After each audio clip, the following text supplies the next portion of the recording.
ओम नमो भगवते वासुदेवाय नमः। प्रिय भक्तों, आप सभी का दिन शुभ और मंगलमय हो। आज के इस वीडियो में आप श्रवण करेंगे कार्तिक मास कथा अध्याय 28 और साथ में पंचभिक्षु व्रत की कथा और तुलसी माता की कथा, आरती और चालीसा।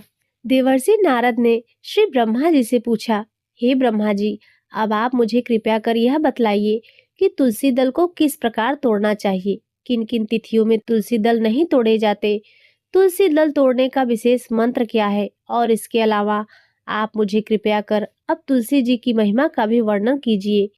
तब देवर्षि नारद के प्रश्नों का उत्तर देते हुए श्री ब्रह्मा जी ने कहा, हे नारद, तुलसी दल अर्थात तुलसी की पत्तियां जब भी तोड़नी हो तो उसके लिए वैधृति और व्यतिपात इन दोनों योगों में रविवार, एकादशी, अमावस्या और पूर्णिमा इन तिथियों में संक्रांति और जन्म मरण छूत में तुलसी दल तोड़ना वर्जित माना जाता है। इन तिथियों को भूल से भी तुलसी दल नहीं तोड़ना चाहिए। संक्रांति, अमावस्या, एकादशी और रात्रि और दोनों संध्याओं में अर्थात सुबह सूर्योदय से पहले और शाम को सूर्यास्त के बाद भी कभी तुलसी दल नहीं तोड़े जाते, किंतु तुलसी के बिना श्रीहरि की पूजा संपूर्ण नहीं मानी जाती। इसीलिए निषेध समय में तुलसी वृक्ष से अपने आप गिरी हुई पत्तियों से भी पूजा की जा सकती है। पहले दिन के पवित्र स्थान पर रखे हुए तुलसी दल से भगवान की पूजा की जा सकती है। अर्थात कहने का तात्पर्य यह है कि जो तुलसी दल आपने एक दिन पहले भगवान को अर्पित किए हैं, उन्हीं को गंगा जल से धुलकर पुनः भगवान को अर्पित किए जा सकते हैं। शालिग्राम, भगवान की पूजा के लिए इन वर्जित तिथियों में भी तुलसी दल तोड़े जा सकते हैं। बिना स्नान के और जूता पहनकर कभी भी तुलसी दल नहीं तोड़ने चाहिए, न ही तुलसी जी को स्पर्श करें। हे देवर्षि, अब मैं तुम्हें तुलसी दल को तोड़ने का नियम भी बताता हूँ। तुलसी का एक एक पत्ता न तोड़कर पत्तियों के साथ अग्रभाग को तोड़ना चाहिए। तुलसी की मंजरी सभी फूलों से बढ़कर मानी जाती है। मंजरी तोड़ते समय उसमें पत्तियों का रहना भी आवश्यक होता है, और इस प्रकार मंत्र पढ़कर पूज्य भाव से पौधे को बहुत ज्यादा हिलाए डुलाए बिना तुलसी के अग्रभाग को तोड़ना चाहिए। इससे पूजा का फल लाख गुना बढ़ जाता है। मातस तुलसी गोविंद हृदयानंद कारिणी नारायणस्य पूजार्थ चिनोमि त्वाम नमोस्तुते। देवर्षि, तुलसी दल तोड़ने के अन्य मंत्र इस प्रकार है। ओम सुभद्राय नमः, ओम सुप्रभाय नमः। तुलसी दल तोड़ते समय श्रद्धा पूर्वक सबसे पहले तुलसी जी को प्रणाम करके फिर इन मंत्रों का जाप करते हुए श्री तुलसी दल तोड़ना चाहिए। सभी को अपने घर में, अपने आंगन में तुलसी जी का पौधा अवश्य ही लगाना चाहिए। जहाँ पर नित्य नियम से तुलसी की पूजा होती है, उस घर में साक्षात लक्ष्मी का वास होता है। स्वयं भगवान नारायण तुलसी जी को अपने मस्तक पर धारण करते हैं, क्योंकि यह मोक्ष कारक तो है ही, भगवान की भक्ति भी प्रदान करती है। भगवान की उपासना, पूजा और भोग में तुलसी दलों का होना अनिवार्य माना गया है। हे देवर्षि, कहने का तात्पर्य यह है कि जो भी मनुष्य तुलसी अपने घर में लगाता है, जब तक उसकी शाखा, प्रशाखा, बीज, पुष्प और सुंदर दलों के साथ पृथ्वी पर बढ़ती रहती है, तब तक उसके वंश में जो जो जन्म लेते हैं वे 2-2 हजार कल्पों तक श्री हरि के धाम में निवास करते हैं। संपूर्ण पत्रों, पुष्पों भगवान के चरणों में चढ़ाने से जो फल मिलता है, और वह बस एकमात्र तुलसी दल के अर्पण से ही प्राप्त हो जाता है। 100 भार स्वर्ण और 400 भार रजत के दान का जो फल है, वही तुलसी वन के पालन से मनुष्य को बड़ी सुगमता से प्राप्त हो जाता है। जिसके घर में तुलसी का पौधा या बगीचा होता है, उसका वह घर साक्षात तीर्थ के समान होता है, और वहाँ यमराज के दूत भी कभी नहीं जाते। हे नारद, अब मैं तुम्हें तुलसी की माला धारण करने के संबंध में कुछ महत्वपूर्ण बातें बताता हूँ। तुलसी की माला धारण करने के संबंध में शालिग्राम पुराण में कहा गया है कि भोजन करते समय तुलसी की माला का गले में होने से अनेक यज्ञों का पुण्य प्राप्त होता है। जो कोई तुलसी की माला धारण करके स्नान करता है, उसे गंगा स्नान करने जैसी सारी नदियों के स्नान का फल प्राप्त होता है। तुलसी माला तुलसी जी के पौधे से निर्मित की जाती है। तुलसी परम पवित्र और आध्यात्मिक तथा औषधीय गुणों से अपने आप में परिपूर्ण है। इस माला से भगवान विष्णु श्री राम, श्री कृष्ण और गायत्री मंत्र का जप अत्यंत शुभदायक माना गया है। इससे दीक्षित साधु संत और गृहस्थ भक्तजन इसे कंठी के रूप में धारण करते हैं। तुलसी वन के नीचे किया गया पिंडदान पितरों के लिए अक्षय होता है, उन्हें मोक्ष प्रदान करता है। गले में तुलसी जी की माला धारण करने से जीवन शक्ति बढ़ती है, बहुत से रोगों से मुक्ति मिलती है। इस माला को धारण करने से शरीर स्वस्थ होता है, शरीर निर्मल, रोग मुक्त और सात्विक बनता है। तुलसी शरीर की विद्युत संरचना को सीधे सीधे प्रभावित करती है। इसको धारण करने से शरीर में विद्युत शक्ति का प्रवाह बढ़ता है और जीव कोषों द्वारा धारण करने के सामर्थ्य में वृद्धि होती है। गले में माला पहनने से बिजली की लहरें निकलकर रक्त संचार में रुकावट नहीं आने देती। प्रबल विद्युत शक्ति के कारण धारा के चारों ओर चुंबकीय मंडल विद्यमान रहता है। तुलसी की माला गले में धारण करने से आवाज सुरीली होती है, गले के रोग नहीं होते और हृदय पर झूलने वाली तुलसी माला फेफड़े और हृदय के रोगों से बचाती है। इसे धारण करने वाले के स्वभाव में सात्विकता का संचार होता है। तुलसी की माला धारक के व्यक्ति को आकर्षक बनाती है। अगर तुलसी की लकड़ी से बनी हुई मालाओं से अलंकृत होकर मनुष्य देवताओं और पितरों के पूजन आदि कार्य करे तो वह कोटि गुना फल देने वाला होता है। जो मनुष्य तुलसी की लकड़ी से बनी हुई माला भगवान विष्णु को अर्पित करके पुनः प्रसाद रूप से उसे भक्ति पूर्वक धारण करता है, उसके सभी पाप नष्ट हो जाते हैं। तुलसी जी के दर्शन करने पर सारे पाप समुदाय अपने आप ही भस्म हो जाते हैं। स्पर्श करने पर यह शरीर को पवित्र बनाती है, प्रणाम करने पर रोगों का निवारण करती है और जल से सींचने पर यमराज को भी भय पहुंचाती है। तुलसी लगाने पर यह भगवान के समीप ले जाती है और भगवत चरणों में चढ़ाने पर मोक्ष रूपी फल प्रदान करती है। देवर्षि नारद को तुलसी जी की महिमा का वर्णन करके श्री ब्रह्मा जी कुछ क्षणों के लिए मौन हो गए। प्रिय भक्तों, आज का अध्याय यहीं पर संपन्न हुआ। अब सुनिए भगवान कृष्ण की भक्ति की एक कथा। एक बार समुद्र किनारे एक गांव में कृष्णाबाई नाम की एक बूढ़ी माई रहती थी। वह भगवान कृष्ण की परम भक्त थी, एक झोपड़ी में रहा करती थी। कृष्णाबाई का वास्तविक नाम तो सुखिया था, पर कान्हा जी की भक्ति के कारण गांव के लोगों ने उसका नाम कृष्णाबाई रख दिया था। गांव में घर घर जाकर झाड़ू पोछा करना, बर्तन साफ करना, खाना बनाना ही उसका काम था। कृष्णाबाई रोज फूलों की माला बनाकर किसी प्रकार समय निकालकर दोनों समय श्री कृष्ण को पहनाया करती थी और फिर समय मिलने पर घंटों घंटों कान्हा जी से बात किया करती थी। गांव के लोग जब बुढ़िया को इस तरह से अकेले अकेले बातें करते देखते तो यही सोचते कि बुढ़िया तो पागल है। एक रात कृष्ण ने अपनी भक्ति कृष्णाबाई से यह कहा कि कल बहुत बड़ा भूचाल आने वाला है, तुम यह गांव छोड़कर इस गांव से कहीं दूर चली जाओ। अब क्या था, मालिक का आदेश था, प्रभु का आदेश था, मानना तो था ही। कृष्णाबाई ने झटपट से अपना सारा सामान इकट्ठा करना शुरू कर दिया और गांव वालों को भी बता दिया, कल मेरे सपने में कान्हा जी आए थे और कह रहे थे कि कल बहुत बड़ी प्रलय आने वाली है, इस गांव को छोड़कर पास के ही गांव में चली जा। अब जब लोगों ने सुना तो उन्होंने यह देखा कि वह अकेली अकेली बातें करती है, तो सोचा कि शायद बुढ़िया पागल हो गई है। तो अब वह लोग भला कहाँ उस बुढ़िया माई की बात मानने वाले थे, वह तो उसे पागल ही समझते थे। जिसने भी बुढ़िया माई की इस बात को सुना वही जोर जोर से ठहाका लगाकर उसका मजाक बनाने लगा। इतने में बाई ने एक बैलगाड़ी मंगा ली और अब कान्हा जी की मूर्ति ली और जो भी जरूरी सामान था उसकी गठरी बांधकर गाड़ी में बैठ गई। गांव के बाकी लोग अपने अपने घर में बड़े ठाठ से बैठे हुए थे। कुछ लोग थे कि बुढ़िया माई का मजाक उड़ाने के लिए घर के बाहर खड़े हुए थे। किसी को आभास तक नहीं था कि अगले दिन क्या होने वाला है। इतने में ही बैलगाड़ी भी आ गई। बूढ़ी माई ने झटपट से अपना सारा सामान और कान्हा जी की मूर्ति उस बैलगाड़ी में रख दिया और गाड़ी में बैठकर चली गई। गांव के लोग उसके जाने की उसकी मूर्खता पर हंस रहे थे, उसका मजाक बना रहे थे। बाई जब जाने लगी तो अपनी गांव की सीमा पार कर जैसे ही वह दूसरे गांव में प्रवेश करने लगी, उसे कान्हा जी की आवाज आई कि अरे पगली, जा वापस जा और अपनी झोपड़ी में जरा वह सुई तो ले आ जिससे तू रोज मुझे माला बनाकर पहनाती है। अब मूर्ति में से यह आवाज आई तो सुनकर बुढ़िया माई को बड़ी बेचैनी हुई, तड़प गई।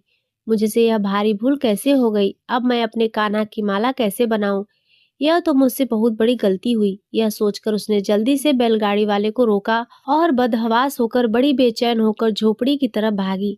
गांव वालों ने देखा कि अब बुढ़िया माई तो फिर से वापस आ गई तो उसके पागलपन को देखते और खूब मजाक उड़ाते, लेकिन बुढ़िया माई ने तो किसी की बात पर ध्यान नहीं दिया, किसी की बात को नहीं सुना, अनसुना कर दिया। और उसे चिंता थी बस सुई की, जिससे वह अपने कान्हा जी के लिए माला बनाया करती थी।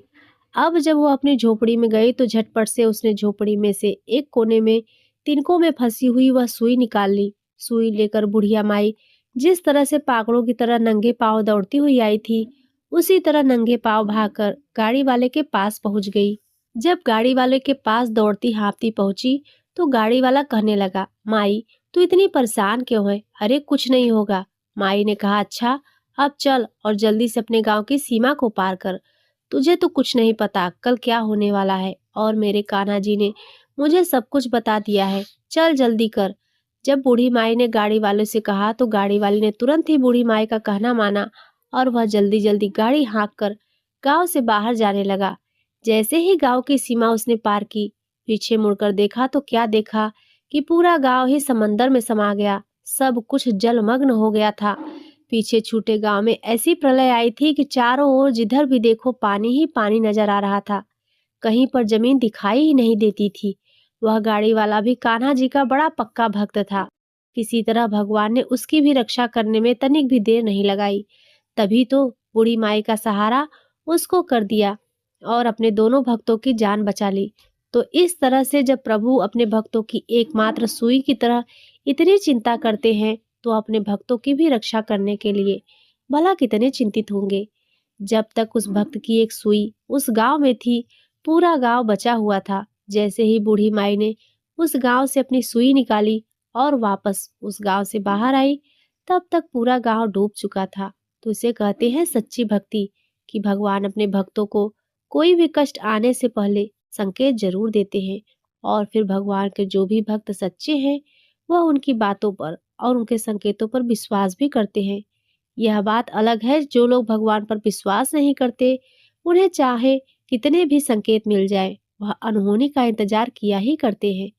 जब सब कुछ बर्बाद हो जाता है, जब सब कुछ खत्म हो जाता है, तब लोगों को एहसास होता है कि इसे आने वाले खतरे का आभास तो उन्हें पहले ही हो गया था, लेकिन फिर भी उन्होंने सावधानी क्यों नहीं रखी। तो जो हमें आभास होता है यही वह संकेत है जो हमारे प्रभु हमें देते हैं। तो प्रेम से बोलिए राधे कृष्ण भगवान की जय। प्रिय भक्तों, अब आइए सुनते हैं पंच भिखु की कथा। एक समय की बात है, किसी गांव में एक साहूकार रहा करता था। उसके एक बेटा और एक बहू भी थे। साहूकार के बेटे की बहू कार्तिक के महीने में रोजाना सुबह जल्दी उठकर गंगा स्नान के लिए जाती थी। उसका नियम था कि वह कभी भी पराये पुरुष का मुंह नहीं देखती थी। एक राजा का बेटा भी सुबह सवेरे गंगा स्नान के लिए जाता था। वह देखकर हैरान होता था कि मैं बहुत जल्दी आता हूँ स्नान करने के लिए, किंतु कोई तो है जो मुझसे भी पहले स्नान करके चला जाता है। तो राजा का बेटा रोजाना सुबह जल्दी आने की कोशिश करता, पर साहूकार की बहू उससे भी पहले स्नान करके चली जाती थी। ऐसा करते करते कार्तिक का महीना बीतने वाला था। सिर्फ अंतिम 5 दिन बाकी थे। तो राजकुमार कहने लगा, अब तो मैं पता लगा के ही रहूंगा कि कौन है। इस तरह सोचते हुए वह कार्तिक स्नान के लिए जा रहा था। तो साहूकार की बहू स्नान करके घर जा रही थी। जैसे ही साहूकार के बेटे की बहू को लगा कि कोई आ रहा है, तो वह जल्दी जल्दी अपने घर जाने लगी। जल्दबाजी करने पर उसकी माला और मोजड़ी वहीं पर छूट गई। तो वह तो घर चली गई, और राजा का बेटा देखने लगा कि कोई तो था जो स्नान कर रहा था, अब कहाँ चला गया। इस तरह वह इधर उधर देखने लगा। तभी उसकी नजर माला और मोजड़ी पर पड़ी। उसने उठा ली और सोचने लगा कि यह कोई औरत है जो मुझसे पहले स्नान करके आती है। जिस औरत की माला मोजड़ी इतनी सुंदर है, तो वह खुद न जाने कितनी सुंदर होगी।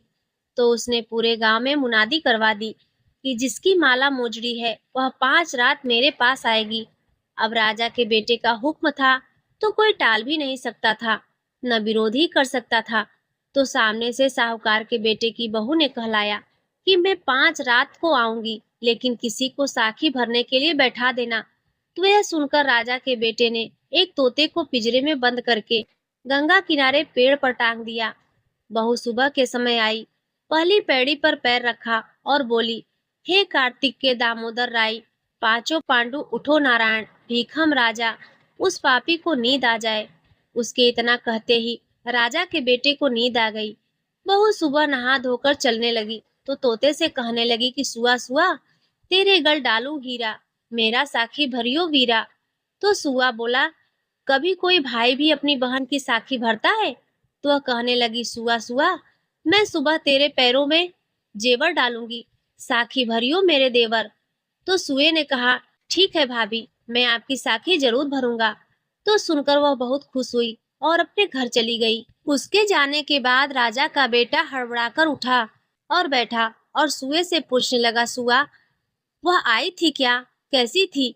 तो सुआ बोला, आभा सी बिजली, ओली सी छलक, केला सी कामनी, गुलाब सा रंग। तो यह सुनकर राजा के बेटे का मन मचलने लगा और सोचने लगा कि मैं भी कैसा हूँ। वह आई तो मैं सो गया, कल से मैं नींद नहीं लूंगा। तो अगले दिन राजा के बेटे ने सोचा कि आज मैं अपनी उंगली में चीरा लगा लूंगा और ताकि मुझे नींद ना आए। तो अगले दिन राजकुमार ने अपनी उंगली चीरकर वहां बैठ गया। उंगली में बुरी तरह से दर्द हो रहा था, उसे नींद भी नहीं आ रही थी। और उधर जैसे ही सुबह होने वाली थी, मुंह अधेरे साहूकार के बेटे की बहू आई और भगवान से उसी तरह प्रार्थना करने लगी। कहने लगी, हे कार्तिक के ठाकुर राई दामोदर, पांचों पांडु उठे नारायण, भीखम राजा, उस पापी को नींद आ जाए। तो राजा के बेटे को नींद आ गई और साहूकार के बेटे की बहू ने स्नान कर लिया। जाते समय तोते के पास आई और कहने लगी, सुआ सुआ, तू मेरी साखी भरियो, मैं तुम्हारे पैर में जेवर डालूंगी। तो सुए ने कहा, ठीक है भाभी। तो यह सुनकर वह घर चली गई और उसके जाते ही राजा का बेटा नींद से जाग कर बैठ गया। तो उसने तोते से पूछा, सुआ सुआ, वह आई थी क्या? तो सुए ने कहा, हाँ आई थी। तो राजकुमार सोचने लगा, मुझे क्या हो गया है, जब वो आती है तो मुझे नींद क्यों आ जाती है। आज मैं बिना बिस्तर के बैठूंगा और सारी रात बैठे बैठे बिताऊंगा। तो इस तरह तीसरे दिन साहूकार के बेटे की बहू स्नान करने आई तो उसने फिर भगवान से प्रार्थना की और राजकुमार को नींद आ गई। जब वह नहाकर जाने लगी तो आंख बंद करके चली गई। राजकुमार जब उठा तो वह जा चुकी थी। तो राजकुमार फिर से सोच में पड़ गया। वह सोचने लगा कि आज मैं अंगीठी जलाकर बैठूंगा जिससे मुझे नींद ना आए। तो वह फिर रात को अंगीठी जलाकर वहां पर बैठ गया। साहूकार की बहू आई और वह भगवान से प्रार्थना करने लगी, हे भगवान, आपने 3 रातें तो निकाल दी, अब चौथे दिन भी मेरी रक्षा करना। तो राजकुमार को फिर से नींद आ गई और साहूकार की बहू स्नान करके चली गई। आंख खुलते ही उसने देखा कि सुबह हो चुकी है और वहां पर कोई नहीं था।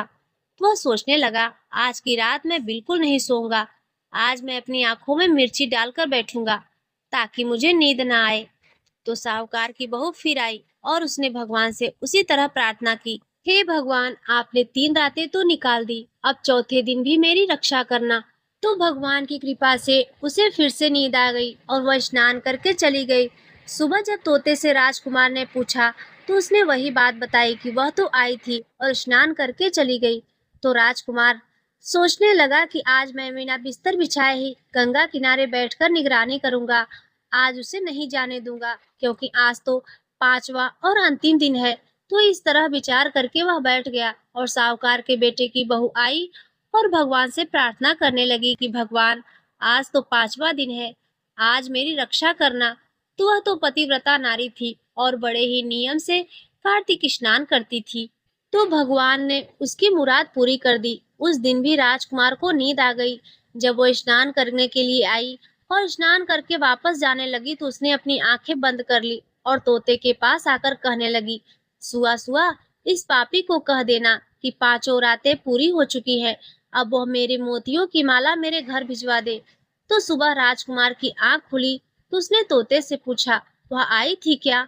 तो तोते ने कहा, हाँ, वह आई थी और तुम्हारे लिए एक संदेशा है। उसने कहा है कि 5 रातें पूरी हो चुकी है, अब मेरी माला भिजवा देना। तो यह सुनकर राजकुमार सोचने लगा कि वह तो सच्ची थी, तभी तो भगवान ने उसके सत्य की रक्षा की। फिर राजकुमार भी अपने घर चला गया। कुछ समय के बाद राजकुमार को कोढ़ हो गया और कोढ़ की वजह से राजकुमार का शरीर पूरी तरह से जलने लगा। वह पूरी तरह से चीखता चिल्लाता। उसकी यह हालत राजा से देखी नहीं जाती।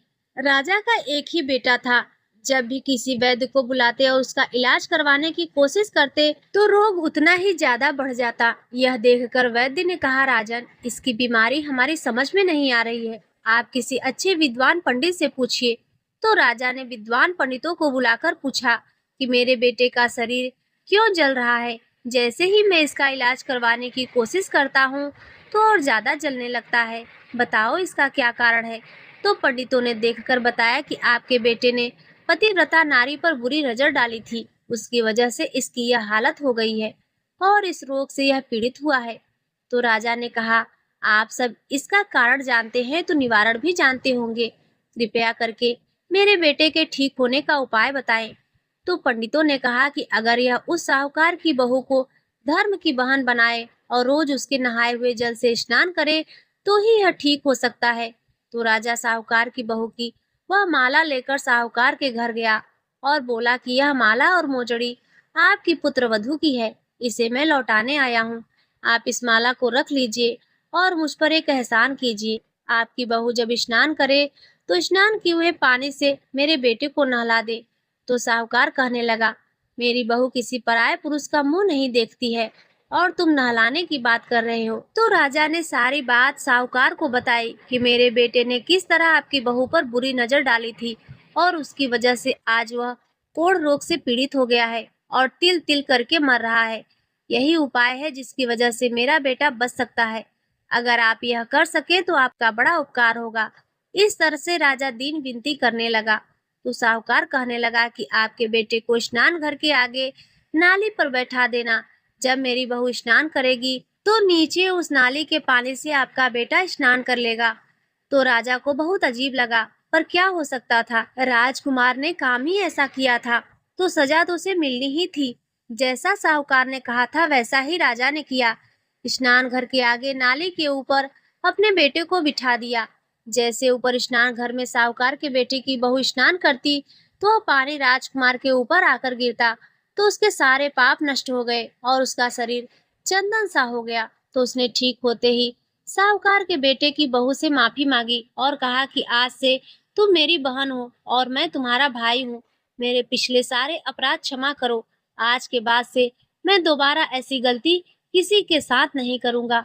तो इस तरह कार्तिक स्नान करने से भगवान श्री हरि ने साहूकार के पुत्रवधू की रक्षा की।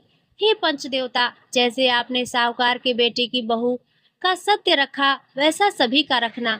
जो भी पतिव्रता नारी कार्तिक स्नान करे और पति धर्म के नियमों का अच्छे से पालन करे, उसके सुहाग और सौभाग्य की रक्षा करना। जय हो पंचदेवता।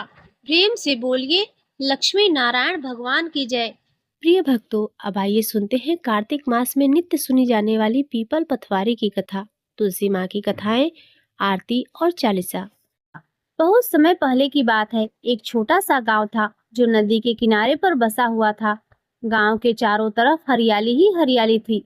हरे भरे खेतों से घिरा हुआ गांव बहुत ही सुंदर था।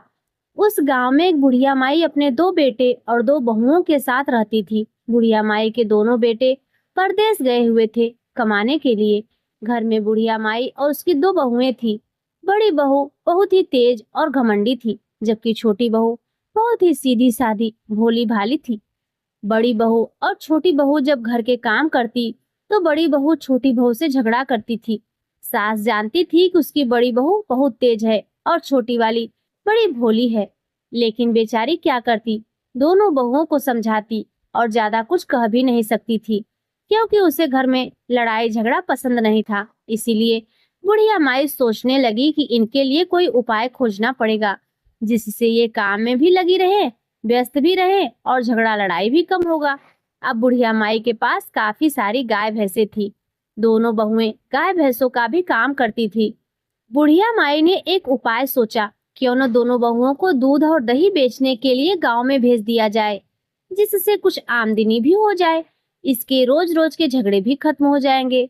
बुढ़िया माई को यह उपाय सही लगा, इसलिए बुढ़िया माई ने अपनी दोनों बहुओं को एक एक मटकी दी और वह दूध से भर दी और बोली, जाओ जाकर गांव में दूध दही बेचकर आओ और जो भी पैसे हो वह मुझे ला कर दो। अब छोटी बहू बेचारी जानती नहीं थी, कभी घर से निकली नहीं थी। बड़ी बहू तो बहुत तेज थी, बाहर के काम भी किया करती थी, लेकिन छोटी बहू सोचने लगी वह कैसे दूध बेचेगी। लेकिन फिर भी सास का हुक्म था तो मानना ही था। इसीलिए दोनों देवरानी जेठानी दूध और दही बेचने के लिए मटकियां उठाकर गांव-गांव बेचने के लिए चल दी। सुबह सुबह के 4 बजे थे। दोनों देवरानी जेठानी अलग अलग दिशा में चली गई, क्योंकि एक दिशा में जाएंगी तो दूध जल्दी नहीं बेच पाती। इसीलिए दोनों अलग अलग दिशा में चली गई। जिधर छोटी बहू गई थी उधर गांव की औरतें कार्तिक स्नान कर रही थी, क्योंकि कार्तिक का महीना लग चुका था। अब छोटी बहू ने देखा काफी सारी औरतें हैं जो कुछ कर रही हैं, भजन गा रही हैं, कहानी कह रही हैं। वह उनके पास गई और कहने लगी, बहनों तुम यह सब क्या कर रही हो। तब उनमें से एक औरत बोली, बहन हम कार्तिक स्नान कर रहे हैं और यह तुलसी जी और पथवारी और पीपल देवता को सींचते हैं। कार्तिक स्नान करने का बड़ा ही महत्व है। जिसका पति परदेश गया हो वह जल्दी लौट आता है, घर में कलह खत्म हो जाती है, अन्न धन के भंडार भर जाते हैं, कुंवारी लड़कियों को मनपसंद वर मिलता है, निसंतान को संतान मिलती है। इस तरह से उसने कार्तिक का महत्व छोटी बहू को बताया। तो छोटी बहू के मन में आया कि वह भी कार्तिक स्नान करेगी और उसने मन में निश्चय कर लिया, अब चाहे कुछ भी हो जाए अब वह कार्तिक स्नान करेगी। उसने देखा कि सभी जो औरतें थीं सब कार्तिक महाराज, तुलसी माता और पीपल पथवारी की कथा कह रही थी। तो बहू ने अपना दूध उधर पीपल पथवारी में सींच दिया और बैठ गई कथा कहानी सुनने के लिए। उधर बड़ी बहू अपना सारा दूध बेचकर और पैसे लेकर घर जाने लगी।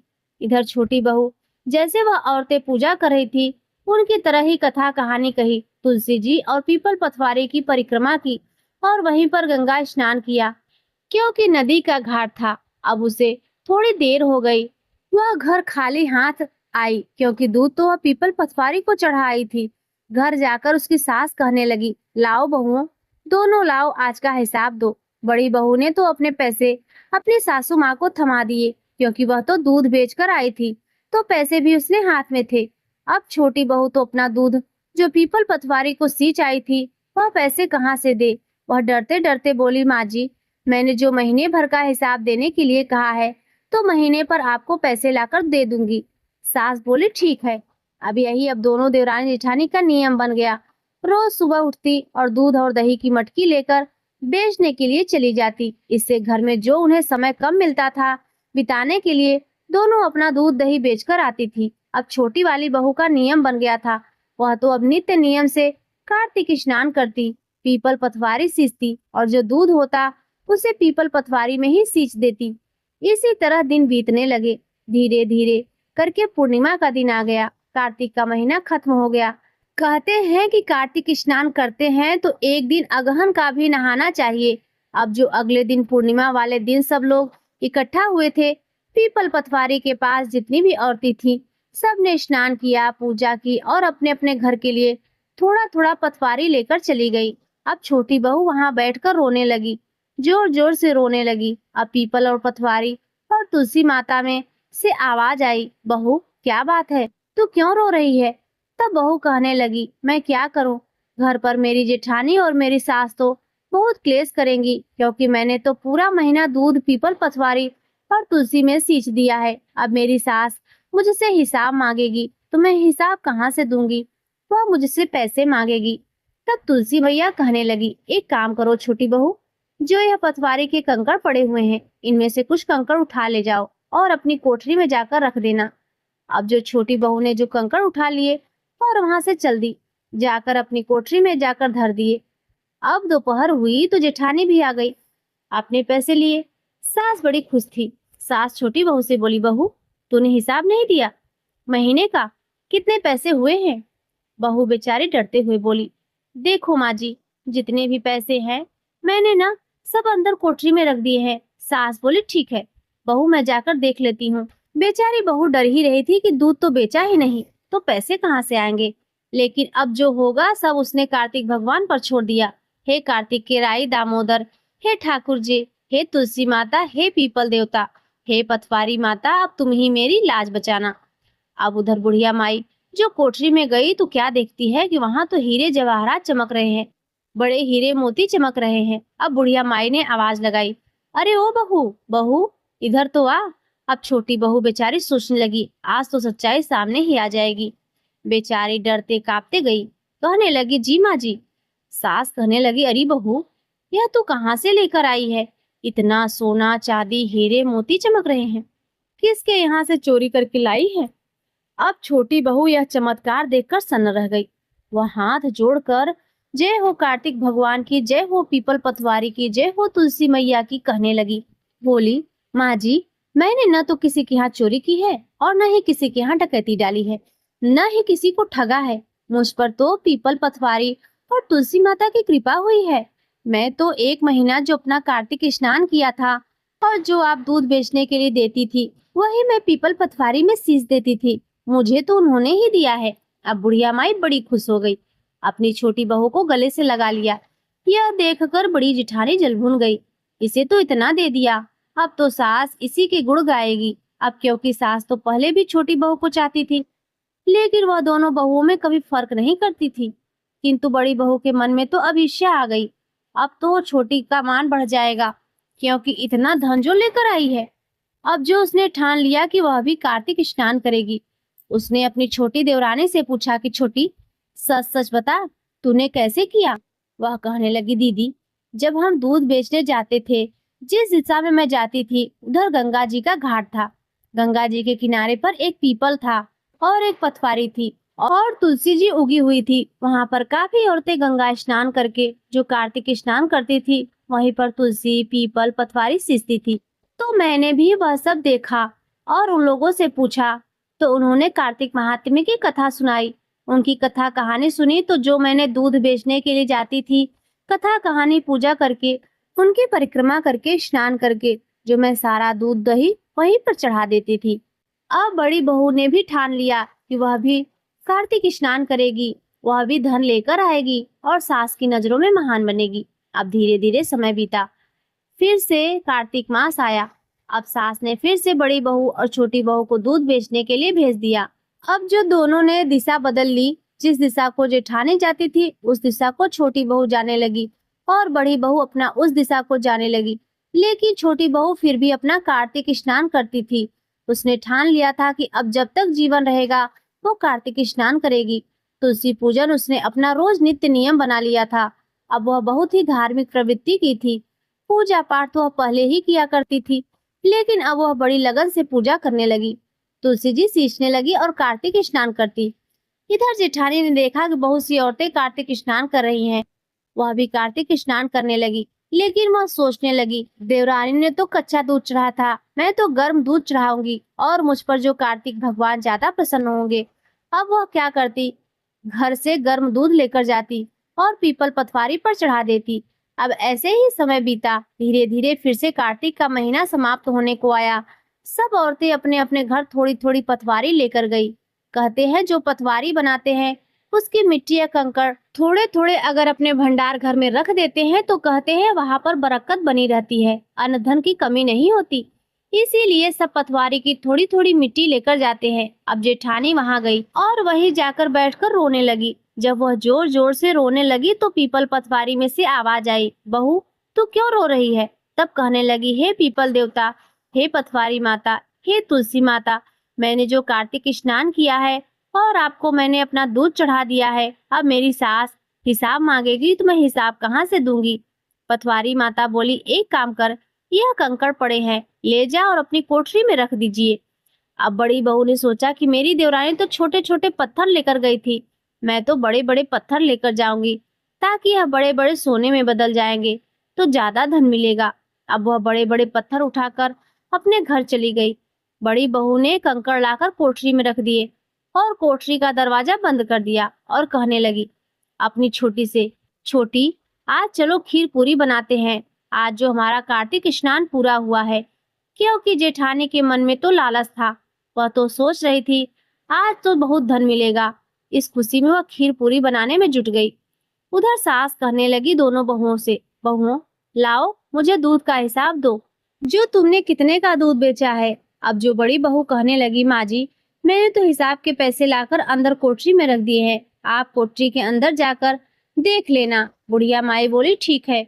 छोटी बहू कहने लगी, माँ जी ले लेना हिसाब, कौन सी जल्दी हो रही है, लो पहले भोजन कर लो फिर हिसाब देख लेना, हिसाब कहीं भागा थोड़ी ना जा रहा है। कोठे में ही रखा है। अब सासू माँ अपनी सगी सहेलियों के साथ घूमने आई। फिर उसे याद आया कि हाँ, बड़ी बहू से हिसाब लेना है। बोली, बड़ी बहू कहाँ है हिसाब के पैसे? तो बड़ी बहू कहने लगी, माँ जी, मैंने कोठरी में अंदर रख दिए हैं। बुढ़िया माई कोठरी के अंदर गई। उधर बड़ी बहू की खुशी का ठिकाना नहीं था। आज तो उसकी कोठरी में हीरे मोती जगमगाएंगे और वह तो बड़े बड़े हो जाएंगे, क्योंकि वह तो बड़े बड़े पत्थर लाई है। जैसे ही बुढ़िया माई ने दरवाजा खोला तो क्या देखती है, कोठरी के अंदर जो कीड़े मकोड़े, सांप बिच्छू तरह तरह के पड़े हुए थे। यह देखकर बुढ़िया माई की चीख निकल गई। जैसे ही बुढ़िया माई चीखी, दोनों बहुएं रसोई से भागी। अब बड़ी बहू सोचने लगी, इतना सारा धन देखकर बुढ़िया माई की खुशी का ठिकाना नहीं रहा, इसीलिए बुढ़िया माई चीखी है।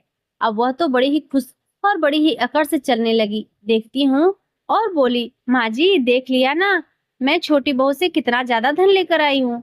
अब जो बुढ़िया माई बोली, सत्यानाश हो तेरा, यह तू क्या करके लाई है, यह तूने क्या कर दिया? अब जब बड़ी बहू और छोटी बहू ने देखा तो वहां तो कीड़े तिलमिला रहे थे। अब वह जो गुस्से में फूट पड़ी, अपनी छोटी देवरानी से लड़ने लगी। कहने लगी, तूने जो हमारे साथ धोखा किया है, तूने जैसा बताया था मैंने भी गंगा स्नान किया, लेकिन तेरे लिए धन और मेरे लिए कीड़े मकोड़े कैसे हो गए? छोटी बहू कहने लगी, दीदी मैंने तो जो सच था वही बताया, किंतु मुझे नहीं मालूम था कि यह कीड़े मकोड़े कैसे हो गए। अब जो बड़ी बहू थी बड़े गुस्से में वहां से चली गई और जहाँ पीपल पतवारी तुलसी माता का बिरवा था वहां जाकर बैठ गई और जोर जोर से रोने लगी। कहने लगी, हे पीपल पतवारी, हे तुलसी माता, तुमने मेरी देवरानी को तो इतना सा धन दिया, उसके अन्न धन के भंडारे भर दिए, और मैं कार्तिक नहाई, मुझे कीड़े मकोड़े दे दिए। तभी तुलसी माता, पतवारी माता और पीपल देवता प्रकट हो गए और कहने लगे, अरे ओ दुष्ट महिला, तूने जो लालच में आकर कार्तिक स्नान किया है, देख गरम दूध चढ़ाया है जिससे हमारा सारा शरीर जल गया है, कैसे फफोले मेरे शरीर पर हो गए हैं, और तू हमसे कामना करती है धन की? अरे निष्पक्ष होकर, तेरी तो देवरानी है, वह सच्चे दिल से कार्तिक स्नान की, उसने सच्चे मन से पूजा की, वह बहुत ही भोली भाली है, लालच उसके अंदर है ही नहीं। तूने लालच किया, तेरा जैसा स्वभाव था वैसा तुझे फल मिला, जैसी तेरी देवरानी का स्वभाव था वैसा उसको फल मिला। जिस भाव से जो कार्तिक स्नान करता है उसी भाव से उसे उसका फल मिलता है। अब यह देखकर बड़ी बहू को अपनी गलती का एहसास हो गया। वह तुलसी माता और पथवारी माता, पीपल देवता के चरणों में गिर गई और अपनी गलती की माफी मांगने लगी। कहने लगी, हे प्रभु, हे माता रानी, मुझे माफ कर दो, मैं लालच में अंधी हो गई थी, मैं लालच कर बैठी।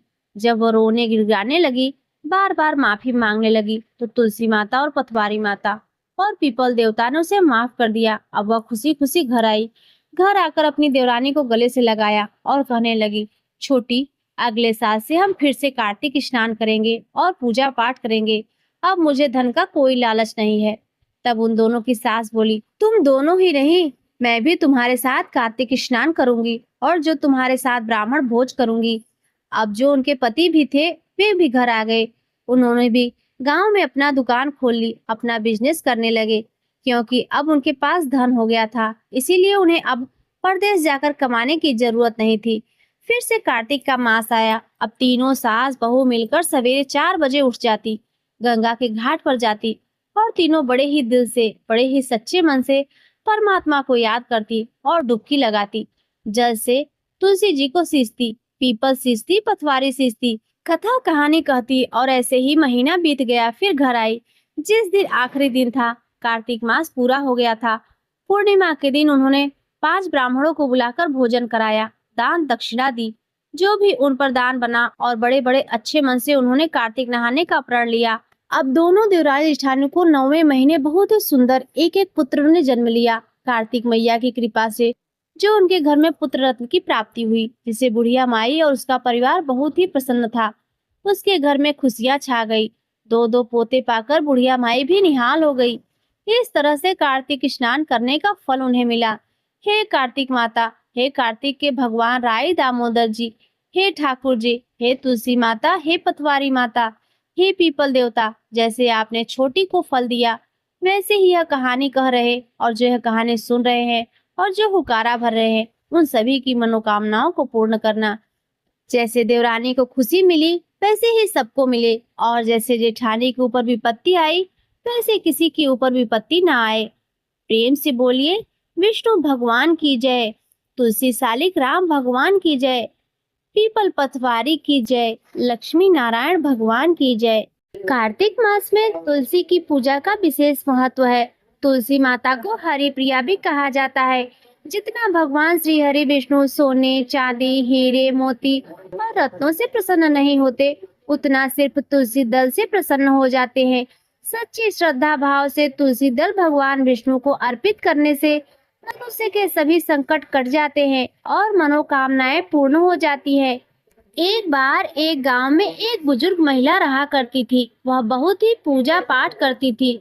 वह रोज तुलसी माँ की पूजा करती और वह बुजुर्ग महिला रोज तुलसी माता से कहती, तुलसी माँ, मुझे बहू दो, पीताम्बर की धोती दो, मीठा मीठा ग्रास दो, बैकुंठ में वास दो, चटक की चाल दो, पटक की मौत दो, चंदन का काठ दो, रानी सा सास दो, दाल भात का भोजन दो, ग्यारस की मौत दो और श्री कृष्ण जी का कंधा दो। वह बुजुर्ग मैया हर महीने तुलसी माता की रोज पूजा किया करती, उनके बिरवे को सींचती। तुलसी माता बुजुर्ग महिला की बात सुन सुनकर धीरे धीरे सूखने लगी।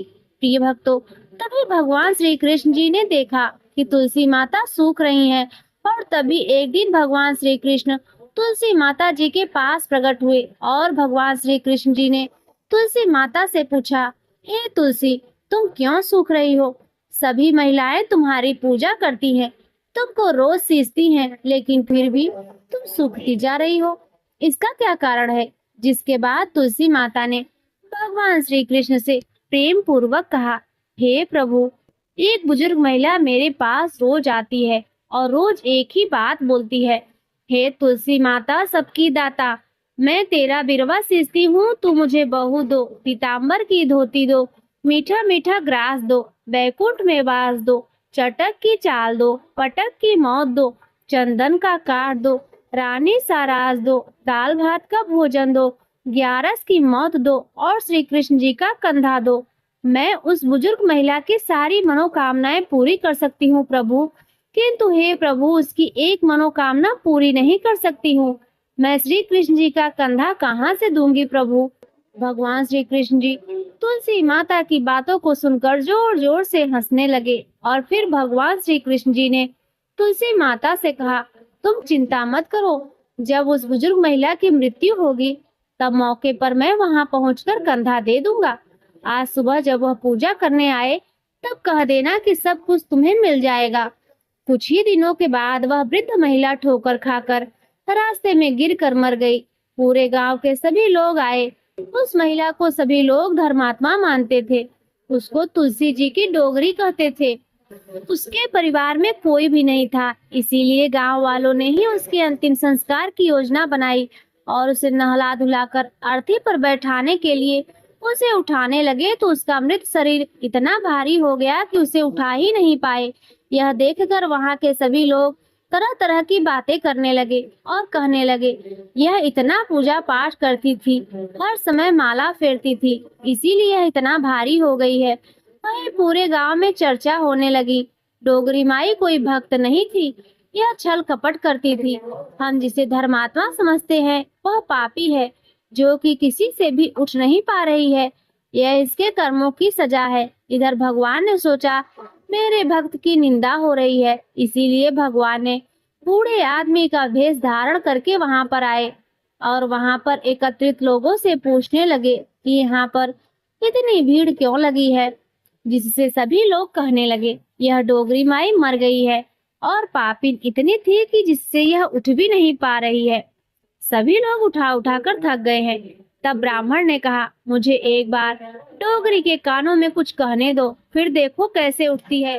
तो सभी लोगों ने कहा, आप भी प्रयास करके देख लीजिए। तब भगवान ने उस वृद्ध महिला के कानों में कहा, हे बुढ़िया माई, देखो मैं आ गया, तू बिरवा सींच मेरा, मैं करूँ निस्तार तेरा।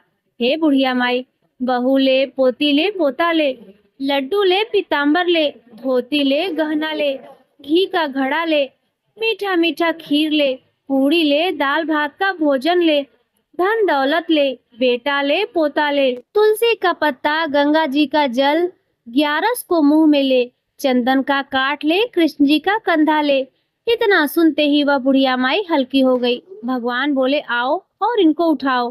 भगवान ने हाथ लगाया और बुढ़िया माई उठ गई। सबको बड़ा ही आश्चर्य हुआ। उसे खूब धूमधाम से ले जाया गया। भगवान उसे अपने कंधे पर ले गए। पूरे गांव में इसकी चर्चा होने लगी, जिससे उसको मुक्ति मिल गई और वह बैकुंठ में चली गई। सभी लोग देखते रह गए। सभी लोगों ने देखा, शमशान घाट तक तो ब्राह्मण साथ ही आया था, लेकिन अब वह दिखाई नहीं दे रहा। इससे लोगों को समझ में आया कि वह कोई और नहीं, स्वयं भगवान बूढ़े ब्राह्मण के रूप में आए थे। तो प्रेम से बोलिए, राधा कृष्ण भगवान की जय। बोलिए, श्री तुलसी सालिक राम भगवान की जय। प्रिय भक्तों, अब आइए तुलसी माता की एक और कथा सुनते हैं। एक कुटुंब में ननद तथा भाभी साथ साथ रहती थी। ननद का विवाह अभी नहीं हुआ था। वह तुलसी के पौधे की खूब सेवा करती थी, लेकिन उसकी भाभी को यह सब बिल्कुल भी पसंद नहीं था। जब कभी उसकी भाभी को अत्यधिक क्रोध आता तब वह उसे ताना देते हुए कहती, जब तुम्हारा विवाह होगा तो मैं तुलसी ही बारातियों को खाने को दूंगी, तुम्हारे दहेज में भी तुलसी दूंगी। कुछ समय बीत जाने पर ननद का विवाह पक्का हुआ। विवाह के दिन भाभी ने अपने कहे अनुसार बारातियों के सामने तुलसी का गमला फोड़ दिया और खाने के लिए कहा। तुलसी जी की कृपा से वह फूटा हुआ गमला अनेकों स्वादिष्ट पकवानों में बदल गया। भाभी ने गहनों के नाम पर तुलसी की मंजरी से बने हुए गहने उसे पहना दिए और वह सुंदर सोने जड़ाओं में बदल गई। भाभी ने वस्त्रों के स्थान पर तुलसी का जनेऊ रख दिया और वह रेशमी तथा सुंदर वस्त्रों में बदल गए। ननद की ससुराल में उसके दहेज की बहुत प्रशंसा की गई। यह बात भाभी के कानों तक भी पहुंची तो उसे बड़ा ही आश्चर्य हुआ। उसे अब तुलसी माता की पूजा का महत्व समझ में आया। भाभी की एक लड़की थी। वह अपने लड़की से कहने लगी, तुम भी तुलसी की सेवा करो, तुम्हें भी बुआ की तरह फल मिलेगा। प्रिय भक्तों, वह जबरदस्ती अपनी बेटी से सेवा करने को कहती, लेकिन लड़की का मन तुलसी सेवा में नहीं लगता था। लड़के के बड़े होने पर उसके विवाह का समय आया। तब भाभी सोचती है कि जैसा व्यवहार मैंने अपनी ननद के साथ किया था, वैसा ही मैं अपनी लड़की के साथ भी करती हूँ, तो यह भी गहनों से लद जाएगी और बारातियों को खाने में पकवान मिलेंगे। ससुराल में इसे भी बहुत इज्जत मिलेगी। यह सोचकर वह बारातियों के सामने तुलसी का गमला फोड़ देती है, लेकिन इस बार गमले की मिट्टी मिट्टी ही रही, मंजरी तथा पत्ते भी अपने रूप में ही रहे, जनेऊ भी अपना रूप नहीं बदला। सभी लोग तथा बारातियों द्वारा भाभी की बुराई की जाती है। लड़की के ससुराल वाले भी लड़की की बुराई करते हैं। भाभी कभी ननद को अपने घर नहीं बुलाती थी, तो एक दिन भाई ने सोचा मैं बहन से मिलकर आता हूँ। उसने अपनी पत्नी से कहा कि कुछ उपहार बहन के पास ले जाने की बात कही। भाभी ने थैले में ज्वार भरकर दे दिया और कहा, यही लेकर जाओ। बड़े दुखी मन से भाई अपनी बहन के घर चल दिया। वह सोचता रहा कि कोई भाई अपनी बहन के घर ज्वार कैसे ले जा सकता है। यह सोचकर वह एक गौशाला के पास रुका और ज्वार का थैला गाय के सामने पलट दिया। तभी गौपालक ने कहा, आप गाय के सामने हीरे मोती क्यों डाल रहे हैं? यह देखकर भाई को बड़ा ही आश्चर्य हुआ। उसने सभी हीरे मोती तथा सोना वापस अपने थैले में रख लिए। भाई ने सारी बात अपनी बहन को बताई और बड़ी खुशी खुशी उसने सारे हीरे मोती और जवाहरात अपनी बहन को दे दिए। दोनों भाई बहन एक दूसरे को देखकर अत्यंत ही प्रसन्न हुए। हे तुलसी माँ, जैसी कृपा आपने ननद पर की, ऐसी ही कृपा सभी पर करना। बोलिए श्री तुलसी शालिक राम भगवान की जय। बोलिए श्री लक्ष्मी नारायण भगवान की जय। प्रिय भक्तों, अब आइए तुलसी माता की एक और दुर्लभ कथा सुनते हैं। एक बार देवर्षि नारद के मन में आया कि भगवान के पास तो बहुत महल है, एक आध हमको भी दे दे तो यहीं आराम से टिक जाएंगे, नहीं तो इधर उधर घूमते रहना पड़ता है। भगवान के द्वारका में बहुत महल थे। नारद जी ने भगवान से कहा, भगवान आपके पास तो बहुत महल है, एक हमको भी दे दो तो हम भी आराम से रहें। आपके यहाँ खाने पीने का इंतजाम भी अच्छा है। भगवान ने सोचा, यह मेरा भक्त है, विरक्त सन्यासी है, अगर यहीं कहीं राजसी ठाट बाट में रहने लगा तो थोड़े ही दिन में इनकी सारी विरक्ति भक्ति निकल जाएगी। अगर हम सीधा न कहेंगे तो यह बुरा मान जाएंगे, लड़ाई झगड़ा करेंगे। इतने महल है और एक महल नहीं दे रहे हैं। भगवान ने चतुराई से काम लिया। नारद जी ने कहा, जाकर देख ले, जिस मकान में जगह खाली मिले वहीं आप रह लीजिए। नारद जी वहां से चले। जब सब जगह नारद जी घूम आए लेकिन कहीं भी एक कमरा खाली नहीं मिला, सब भरे हुए थे। आकर भगवान से कहा, हे भगवान, वहाँ कोई जगह खाली नहीं मिली। भगवान ने कहा, फिर मैं क्या करूं? होता तो आपको दे देता। नारद जी के मन में आया, या तो भगवान मेरे साथ धोखाधड़ी कर रहे हैं, नहीं तो कुछ न कुछ अपने किसी को इधर उधर करके दूसरे कमरे में भेजकर एक कमरा तो दे ही दे सकते थे। इन्होंने मेरे साथ धोखा किया है, तो मैं भी इन्हें मजा चखाकर छोड़ूंगा।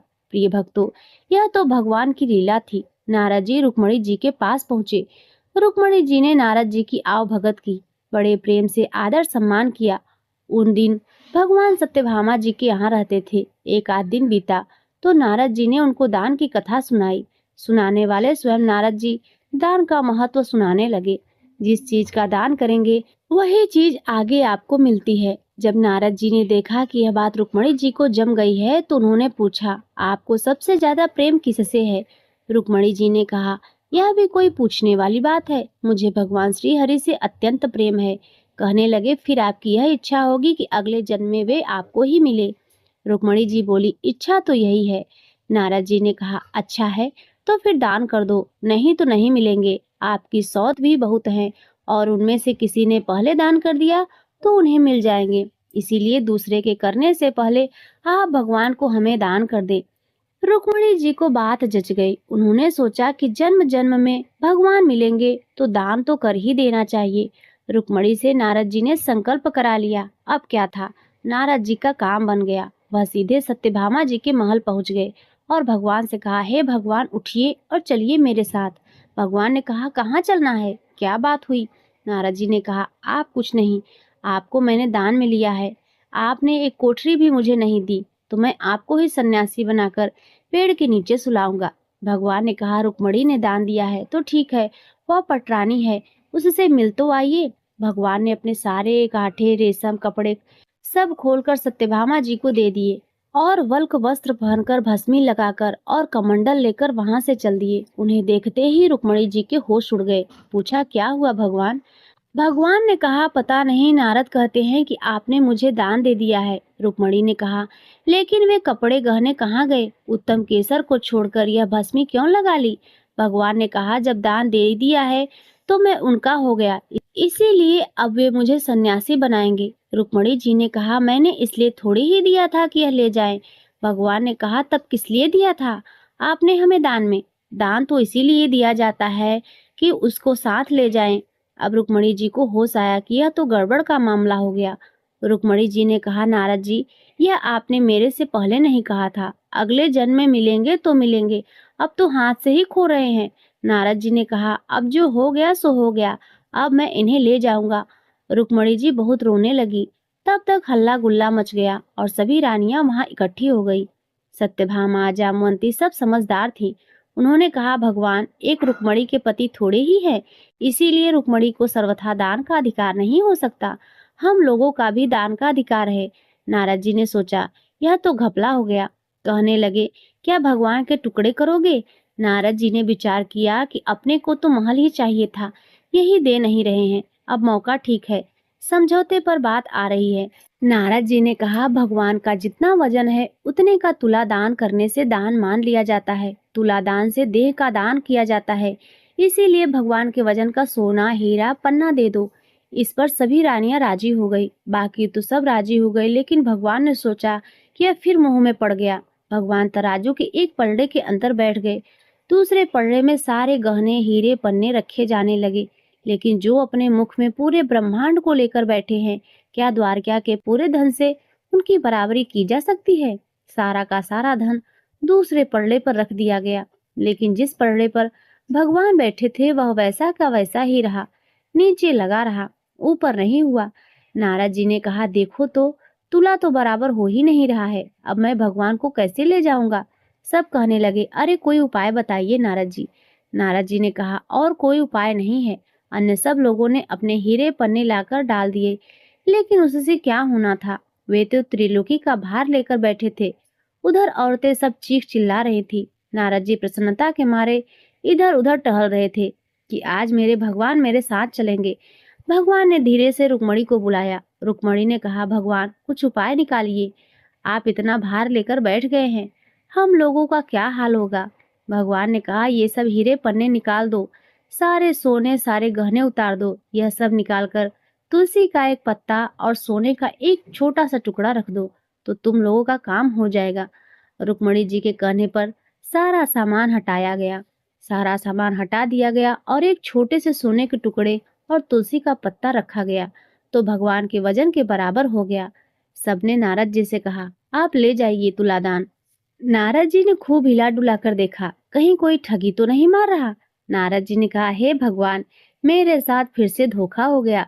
यह पत्ता लेकर मैं क्या करूंगा? यह आप अच्छा नहीं कर रहे हैं। केवल घर वालों की बात सुनते हैं, मेरी तरफ तो देखते भी नहीं। भगवान ने कहा, आपकी तरफ क्या देखूं नारद? आप तो सारे संसार के रूप को समझकर फिर मोह के रास्ते जाना चाह रहे हैं, तो आपकी क्या सुनूं? तब नारद जी ने समझ लिया कि भगवान ने जो किया सो ठीक किया। जो तुलसी का एक पत्ता आपके बराबर है, वह तुलसी महान है। जिस तुलसी को चढ़ाने से आप अति प्रसन्न होते हैं, उस तुलसी का गुणगान करने वाले, उस कथा को सुनने वाले भगवान विष्णु के प्रिय होते हैं। वे निश्चित ही देवतुल्य होते हैं। हे भगवान, आपको कोटि कोटि प्रणाम है। मैंने आज तुलसी के एक पत्ते के महत्व को समझा। मेरी भूल को आप क्षमा करिए। भगवान बड़े प्रसन्न होकर तराजू से उठे और नारद जी को छाती से लगाया। तो प्रेम से बोलिए, तुलसी शालिक राम भगवान की जय, राधा कृष्ण भगवान की जय। प्रिय भक्तों, अब आइए सुनते हैं लक्ष्मी नारायण भगवान की कथा। एक बार भगवान विष्णु जी शेष नाग पर बैठे बैठे उदास हो गए और धरती पर जाने का विचार बनाया। धरती पर जाने का मन बनाते ही विष्णु जी जाने की तैयारी में लग गए। अपने स्वामी को तैयार होता देखकर लक्ष्मी जी ने उनसे पूछा, हे स्वामी, आप कहाँ जाने की तैयारी में लगे हैं? जिसके उत्तर में विष्णु जी ने कहा, हे देवी, मैं धरती लोक पर घूमने जा रहा हूँ। यह सुनकर माता लक्ष्मी जी का भी मन धरती पर जाने का हुआ। उन्होंने श्री हरि से इसकी आज्ञा मांगी। लक्ष्मी जी ने प्रार्थना करने पर भगवान जी बोले, आप मेरे साथ चल सकती हैं, लेकिन एक शर्त है। अगर आप धरती पर पहुंचकर उत्तर दिशा की ओर ना देखें, तभी मैं आपको अपने साथ लेकर जाऊंगा। यह सुनते ही माता लक्ष्मी जी तुरंत हाँ कर देती हैं और विष्णु जी के साथ धरती लोक पर जाने के लिए तैयार हो जाती हैं। माता लक्ष्मी जी और भगवान विष्णु जी सुबह सुबह धरती पर पहुंच गए। जब वे पहुंचे तब सूर्य देवता उदय ही हो रहे थे। कुछ दिनों पहले ही बरसात हुई थी, इसीलिए धरती पर चारों ओर हरियाली ही हरियाली थी। धरती बेहद ही सुंदर दिखाई दे रही थी, इसीलिए माँ लक्ष्मी जी मंत्रमुग्ध होकर धरती के चारों ओर देख रही थी। माँ लक्ष्मी जी भूल गई थी कि पति को क्या वचन देकर आई थी। अपनी नजर घुमाते ही उन्होंने सब उत्तर दिशा की ओर देखा। उन्हें पता ही नहीं चला। मन ही मन में मुग्ध हुई माता लक्ष्मी जी ने जब उत्तर की ओर देखा तो उन्हें एक सुंदर बगीचा नजर आया। उस ओर से भीनी भीनी खुशबू आ रही थी। बगीचे में बहुत ही सुंदर सुंदर फूल खिले हुए थे। फूलों को देखते ही माँ लक्ष्मी बिना सोचे समझे उस खेत में चली गई और एक सुंदर सा फूल तोड़कर लाई। फूल तोड़ने के बाद जैसे ही माँ लक्ष्मी जी ने भगवान विष्णु के पास वापस लौट आई, तब भगवान विष्णु जी की आंखों में आंसू भरे थे। माँ लक्ष्मी जी के हाथ में फूल देखकर विष्णु जी बोले, कभी भी किसी से बिना पूछे उसका कुछ भी नहीं लेना चाहिए। और साथ ही माँ लक्ष्मी जी को विष्णु जी को दिया हुआ वचन भी याद दिलाया। माँ लक्ष्मी जी को जब अपनी भूल का आभास हुआ तो उन्होंने भगवान के सामने इस भूल की क्षमा मांगी। विष्णु जी ने कहा कि आपने जो भूल की है उसकी सजा तो आपको अवश्य मिलेगी। जिस माली के खेत से आपने बिना पूछे फूल तोड़ा है, यह एक प्रकार की चोरी है। इसीलिए अब आप 3 वर्षों तक माली के घर नौकर बनकर रहो। उसके बाद मैं आपको बैकुंठ में वापस बुलाऊंगा। भगवान विष्णु जी का आदेश मानकर माता लक्ष्मी जी चुपचाप सर झुकाकर मान स्वीकार किया। जिसके बाद माँ लक्ष्मी जी ने एक गरीब औरत का रूप धारण किया और उस खेत के माली के घर गई। माधव नाम के उस माली का एक झोपड़ा था, जहाँ माधव पत्नी को, दोनों बेटों और 3 बेटियों के साथ रहता था। माता लक्ष्मी जी एक साधारण औरत बनकर माधव के झोपड़े पर पधारी तो माधव ने पूछा कि बहन, आप कौन हैं? तब माँ लक्ष्मी ने कहा कि मैं एक गरीब औरत हूँ। मेरी देखभाल करने वाला कोई नहीं है। मैं कई दिनों से खाना भी नहीं खाई हूँ। मुझे कोई काम दे दो। मैं तुम्हारे घर का सारा काम करूंगी और इसके बदले मैं आपसे अपने घर के एक कोने में आसरा दे देना। माधव बहुत ही अच्छे दिल का मालिक था। उसे उन पर दया आ गई, लेकिन उसने कहा, बहन, मैं तो बहुत गरीब हूँ, मेरी कमाई से मेरे घर का खर्च काफी कठिनाई से चलता है। लेकिन अगर मेरी 3 बेटियां हैं, उसकी जगह आप 4 बेटियां होती तो मुझे भी गुजारा करना पड़ता। अगर आप मेरी बेटी बनकर और जैसा रूखा सूखा हम खाते हैं उसमें खुश रह सकती हो तो मेरी बेटी अंदर है, जाकर वहीं रह लो।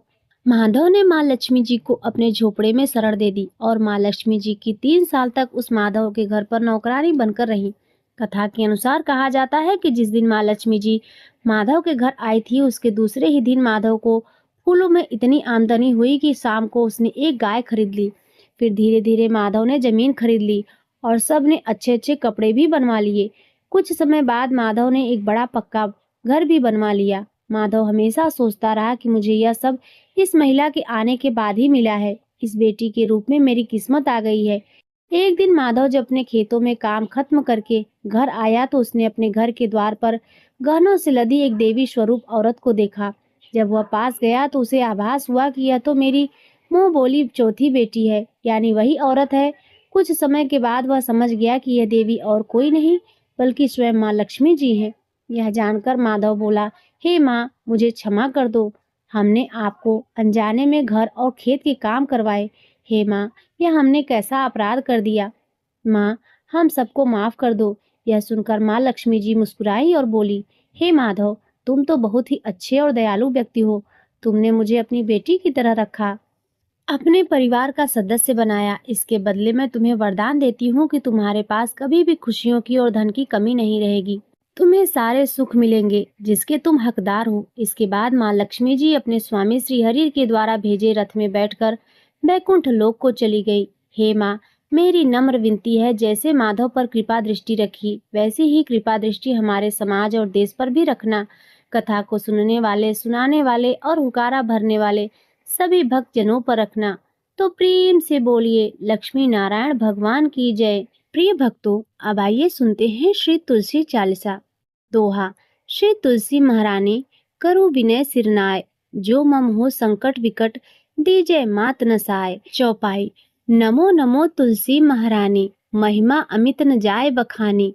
दियो विष्णु तुमको सन्माना, जग में छायो सुयस महाना। विष्णु प्रिया जय जयति भवानी, तिहु लोक की हो सुख खानी। भगवत पूजा करे जो कोई, बिना तुम्हारे सफल न होई।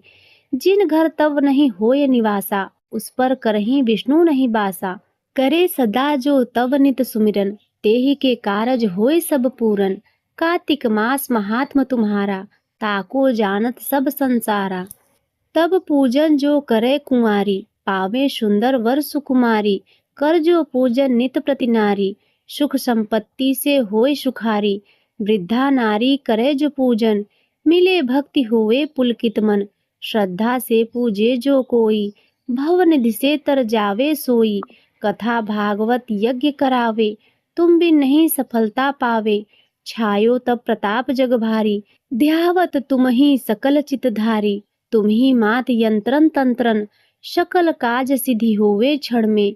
औषधि रूप आप हो माता, सब जग में तव यश विख्याता। देवी ऋषि मुनि तो तपधारी, करत सदा तव जय जयकारी। वेद पुराणन तव यश गाया, महिमा अगम पार नहीं पाया। नमो नमो जय जय सुख कारणी, नमो नमो जय दुख निवारिणी। नमो नमो सुख संपत्ति देनी, नमो नमो अघघाटन छेनी। नमो नमो भक्तन दुख हरनी, नमो नमो दुष्टन मद छेनी। नमो नमो भव पार उतारनी, नमो नमो परलोक सुधारनी। नमो नमो निज भक्तन उबारनी, नमो नमो जन काज सवारनी। नमो नमो जय कुमति नशामनी, नमो नमो सुख उपजावनी। जयति जयति जय तुलसी माई, ध्याऊं तुमको शीस नवाई। निज जन जानि मोहि अपनाओ, बिगड़े कारज आप बनाओ। करूँ विनय मैं मात तुम्हारी, पूर्ण आशा करहूँ हमारी। शरण चरण जोरी मनाऊं, निस दिन तेरे ही गुण गाऊं। ग्रहूं मात यह अब मोह पर दाया, निर्मल मोय सकल मम काया। मंगू मात यह वर दीजय, सकल मनोरथ पूर्ण कीजय। जनू नहीं कुछ नेम अचारा, क्षमहु मात अपराध हमारा। 12 मास करे जो पूजा, तासम जग में और न दूजा। प्रथम ही गंगा जल मगवावे, फिर सुंदर स्नान करावे। चंदन अक्षत पुष्प चढ़ावे, धूप दीप नैवेद्य लगावे। करे आचमन गंगा जल से, ध्यान करे हृदय निर्मल से। पाठ करे फिर चालीसा की, स्तुति करे मात तुलसी की। यह विधि पूजा करे हमेशा, ताके तन नहीं रहे कलेशा। करे मास कार्तिक का साधन, सोवे नित पवित्र सिद्ध हुई जाही। है यह कथा महासुखदाई, पढ़े सुने सो भव तर जाई। तुलसी मैया तुम कल्याणी, तुम्हारी महिमा सब जग जानी। भाव न तुम्हें मानित नित ध्यावे, गा गा कर माँ तुझे रिझावे। दोहा। यह श्री तुलसी चालीसा पाठ करे जो कोई, गोविंद सो फल पावे जो मन इच्छा होय। इति श्री तुलसी चालीसा संपूर्ण। तो प्रेम से बोलिए तुलसी शालिक राम भगवान की जय। प्रिय भक्तों, अब आइए सुनते हैं तुलसी माता की आरती। जय जय तुलसी माता मैया, जय जय तुलसी माता। सब जग की सुखदाता मैया, सबकी वर माता। मैया जय जय तुलसी माता, मैया जय जय तुलसी माता। सब जग की सुखदाता मैया, सबकी वर माता। मैया जय जय तुलसी माता, मैया जय जय तुलसी माता। सब योगों से ऊपर, सब रोगों से ऊपर मैया, सब रोगों से ऊपर। रक्षा करे मैया, मैया सबकी रक्षा करे। सबकी भव बाधा मैया, जय जय तुलसी माता। जय जय तुलसी माता मैया, जय जय तुलसी माता। सबकी वर माता मैया, जय जय तुलसी माता। बटु पुत्र है श्यामा, सुरवल्ली है ग्रामा मैया, सुरवल्ली है ग्रामा मैया, सुरवल्ली है ग्रामा। विष्णु प्रिया जो नर तुम सेवे, विष्णु प्रिया जो नर तुम सेवे। विष्णु प्रिया जो तुम नर सेवे, सो नर तर जाता मैया। जय तुलसी माता मैया, जय जय तुलसी माता। सब जग की वरदाता मैया, सब जग की वरवा। हरि के शीस विराजत, हरि के शीस विराजत। त्रिभुवन से हो वंदित, त्रिभुवन से हो वंदित। पतित जनों की तारिणी, तुम हो विख्यात मैया। जय जय तुलसी माता मैया, जय जय तुलसी माता। सब जग की वर माता, सबकी वर माता। लेकर जन्म विजन में आई, दिव्य भवन में मैया आई। दिव्य भवन में मैया आई, दिव्य भवन में मैया आई। मानो लोक तुम्ही से, मानो लोक तुम्ही से।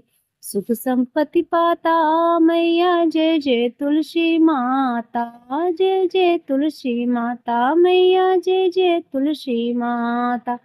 हरि को तुम अति प्यारी मैया, हरि को तुम अति प्यारी। श्याम वरण तुम्हारी मैया, श्याम वरण है तुम्हारी। प्रेम अजब है उनका मैया, प्रेम अजब है उनका। तुमसे कैसा नाता मैया, तुमसे कैसा नाता। जय जय तुलसी माता मैया, जय जय तुलसी माता। सब जग की वर माता मैया, सब जग की वर माता। जय जय तुलसी माता मैया, जय जय तुलसी माता। तो प्रेम से बोलिए तुलसी शालिक राम भगवान की जय।